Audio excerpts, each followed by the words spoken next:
So you actually think, in fact, you had a stat about it. Things are going to get a whole lot easier for the Cardinals now. Well, they got 27 of their next 33 against teams under 500. They play Milwaukee twice. They play Pittsburgh, Kansas City, Cincinnati, San Francisco, a couple series with Colorado, another one with Pittsburgh. At the end, they have, of the last 16, they have 13 against Cubs, Washington, and Arizona's in there. So that's a little different deal there. But they have a chance, and that's how they got to first place in the beginning, was to beat those less than stellar teams.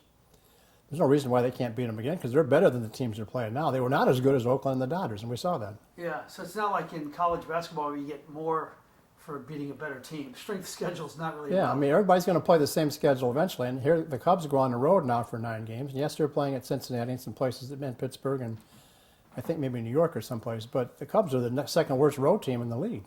Now, they have fallen 3.5 games behind. They're getting a little dangerous area here now where they're losing track of the division. In fact, they're third place right now. Milwaukee's ahead of them. And there's a whole bunch of teams in the wild card race, including the Mets, who have the best 5 starting pitchers on any team in any league. They've already run off 13 out of 14. And when they made those deals, when they made the Stroman deal, they held on to Wheeler. They held on to Syndergaard because the general manager says, we got a shot at this. And people thought, what are you talking about? Well, they got to play Miami 4 games and rough them up a little bit. They got to play Pittsburgh 4 games and beat them a lot. And here they are. It's 7 runs in 5 games for the offense. You're an advocate of bringing somebody up from Memphis, but the Cardinal response, not on the 40-man roster. You take it from there. I'd like to see Arozarena come up now. He's hitting 370, and their leadoff man are hitting 204. He's a leadoff guy. I don't know if he's the right answer, but he's an answer. What they have working now doesn't seem to work. They don't score enough runs. They'll score more runs when they play these other teams, and maybe they'll win a bunch of games. But once Goldschmidt cooled off, so did their offense. What do you think their thinking could be? It's not like they have to make a trade. He's in the organization. I mean, why? I think they were looking to see if he could play center field every day, and he played some, and then when Bader went down, he started playing more center field. Arozarena played center last night. So I think they were trying that first. I've heard differing views on how good this guy can be or how ready he is, but the numbers are right there. 370 over 150, 200 bats now, that's a pretty significant time there to be hitting that high. And he was impressed. They keep bringing him to camp every year, so they must like him. So you wouldn't be surprised, though, when you show up in the Cardinal clubhouse tomorrow that he's there? No. I mean, he's going to be on the 40 3 weeks from now, because they're going to have to protect him after the season anyway, and they can also expand their rosters to 40 players. This is the last year you can do that. You can go to 28 next year, but you can go to 40 now, September 1st, and Memphis is not going to be in the playoffs this year, so they're not hurting Memphis anymore, but they can bring him up the first day of September. Why not bring him up now? Do you think we'll look back at that trade deadline as a pretty crucial moment in the 2019 season? I don't think so. The Mets weren't going to trade any of their starters because they thought what happened has happened. They're not losing because of their starting pitching. They're losing because they can't score any runs. Even before they went on that trip, they played the Cubs 3 games. They got 8 1 game, and they got 2 1 game, and they got 1 game. They got shut out 1 game, and then they got 2. And before that, they played Houston 3, and they got a bunch of runs the first game, and they scored 2 and 2. So in the last couple of weeks, they've scored 2 runs almost or fewer almost every game. That can't work no matter if Gibson's pitching or Walter Johnson or Lefty Grove or whoever. How about the fact that what if they are playoffless for a 4th consecutive year? It's a roster that lacks stardom. Would you have to have an offseason where you bring in one of the 2 or 3 biggest free agents?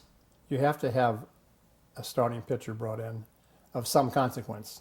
I mean, Garrett Cole is the one that's out there, is going to be out there, and you'd love to have him. But, a bunch of other teams are thinking the same way. There may be some others. I don't know yet how that will shape up.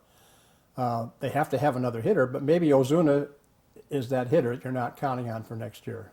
Maybe Arozarena is ready. Arozarena should be ready to play next year, or you're wrong about him. And then if you have Ozuna, you have Goldschmidt, you have DeYoung, you have Wong, you have Molina, you have Carpenter probably. You have Fowler. We don't know if you have Fowler or not, but still, that ought to be a decent lineup if you have those guys for a whole year. But they got to get. You can't win a championship with your leadoff guys batting 204. That's not enough guys for the other guys to drive in. What do you think? Let's say nothing really changes with Matt Carpenter, although he had a productive day yesterday before getting hurt. Could you go into the next season with him penciled in at third base? I want to see what the last 8 weeks bring us. He's looked pretty good to me in the last 2 or 3 games. He's hitting the ball the other way. Took a shot to left field twice yesterday and got a hit. Walked, got hit. Now we'll have to see how his foot is. It's the good foot, as it were. So I guess he's all right. But I'm not ready to write him off just yet, because the third baseman you have in mind aren't ready yet. Gorman's not ready. Montero's not ready. The other guy, Nunez, is not ready. They're a couple years off yet. And that's why they gave Carpenter the extension for next year, and the option year after that, they could have that transition. Well, maybe Carpenter's not going to last that long for him, but that's what they have so far. They may have to go out and get one if he doesn't produce to your satisfaction, to their satisfaction by the end of the year. I don't think Munoz can play every day there. I don't think Tommy Edman can play every day there. Who would you give the 9th inning to? I would like to see Gallegos get it once in a while. I don't think you take Carlos out of there entirely, but Gallegos had the 8th inning, and he faced just as good a hitters as they put up there in the 9th, and went right through him. He allowed a hit, and then he got 2 strikeouts. He's got 75 strikeouts and like 12 walks. His ERA is 2.05. Carlos has, I think, 11 saves and 14 chances, but his ERA has gone up a run and a half in the last month. He's staggered through a lot of those, so I would be willing to put Martinez in the 8th and give Gallegos the first 9th inning shot I have from not that he gets all of them, but I think I'd give him 1 or 2. How about Alex Reyes moving forward? I don't know. He's not going to pitch this year, it doesn't appear, which is 3 years now. He will have thrown about 200 total pitches for them. Most of it not his fault. Part of it was when he punched the wall there when he was in minor leagues this year in Memphis. People have to remember, I think, that the last time he was sent out was in April. And that was not for rehab purposes. It was because he wasn't pitching well enough. He didn't have command. He didn't pitch very well after he got down there. A little bit better, and then a little bit worse. Then he punched the wall. Then he was out for X number of weeks. He went down to Florida and was starting to come back, and then he hurt his pectoral muscle. So how long can you wait for him? You certainly cannot, as they did this year, count on him, or they counted on him last year. You can't count on him. You absolutely cannot. There are examples of guys, it takes time for them to get it, where the light turns on. I think of somebody like Keith Hernandez even, or Andy Van Slyke. Can you think of many pitchers that have this, long of a drought and then all of a sudden have nice careers? I can't. Not really. And those other guys you mentioned weren't hurt. They were just struggling. They were young players, high school drafts who took a little while to mature, as is this guy. But he's had every part of his body, of his upper body, injured in the last 3 years. He surely is not the same talent that he was in 2015 when he came up at the end of the season, 2016, I guess it was. And, you have a spot on the 40-man roster for him, but where does he figure for next year? When you go into spring training for next year, is Alex Reyes on your club? No. So if you have somebody that you think is better than that, you got to go with them. All right, so knowing what they have in AAA and knowing what they have on the Major League roster, what would you want your lineup to look like tomorrow? Not necessarily batting order, but... Well, if Rosarina is here, he bats first.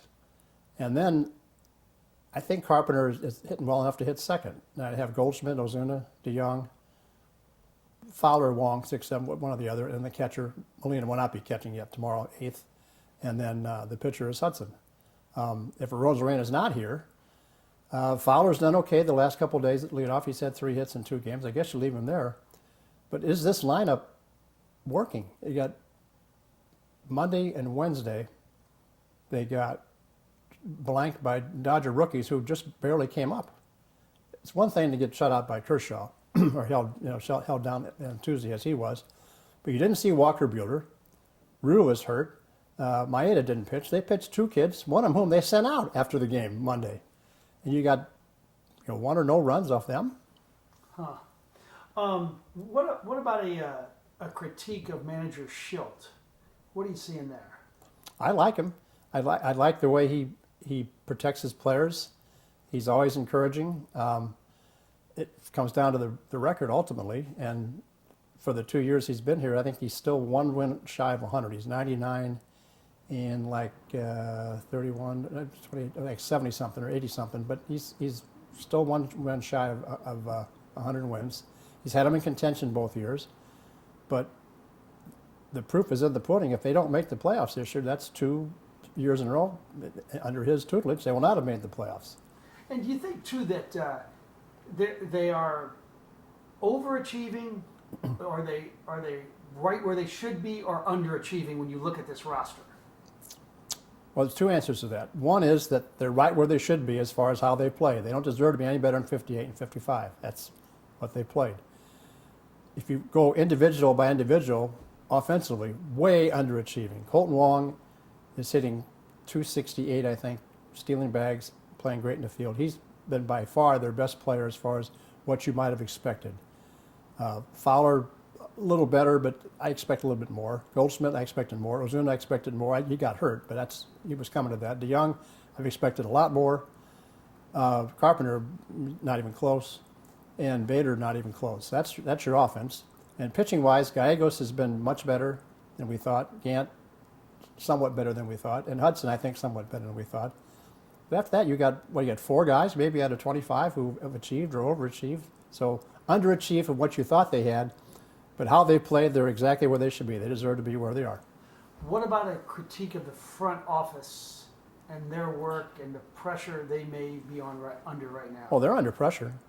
And we aren't in the rooms when they're trying to negotiate these deals. And maybe if they were dealing with the Mets didn't seem interested in trading anybody once they got Stroman. So that took a couple guys out of play right there, and Syndergaard and Wheeler.